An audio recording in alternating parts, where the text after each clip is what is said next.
గర్భిణి ప్రసవానికి వెళితే ఆమె మంగళసూత్రం గొలుసు నగలు అపహరించిన ఘటన సంగారెడ్డి జిల్లా జోగిపేట ప్రభుత్వ ఆసుపత్రిలో జరిగింది. ఈ నెల 13న ఆందోళ్ మండలం పోసానిపేటకు చెందిన భాగ్యలక్ష్మి ప్రసవం కోసం జోగిపేట ఆసుపత్రిలో చేరింది.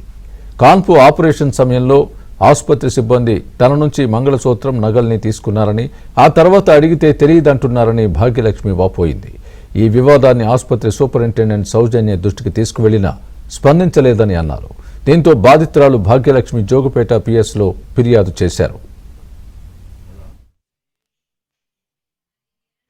మా అక్క వాళ్ళు మా ఇంట వస్తాను కానీ వాళ్ళు వద్దని చెప్పి నన్ను ఒక్కదాన్ని తీసుకెళ్ళి డ్రెస్ ఎక్స్చేంజ్ చేసి ఇస్తే తీసి బెడ్రూమ్ వేసి పక్కన వేసి ఆపరేషన్ థియేటర్కి తీసుకెళ్ళి నాకు అంతవరకు లేదు సార్.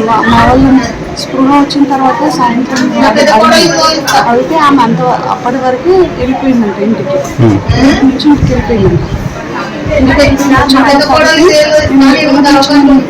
అంటే మీ మంగళసూత్రం మీరు తీసి ఇవ్వలేదా? ఇవ్వలేదు సార్, మాకు ఇవ్వలేదు. ఎంత ఉంటుంది అది? 4 మాసాలు 2 పుస్తకాలు చిన్న ఇల్లు మాసం పుస్తకాలు 4 మాసాలు ఉంటుంది మొత్తం. తర్వాత మీ భర్త చెప్పారా మీరు? చెప్పాను సార్.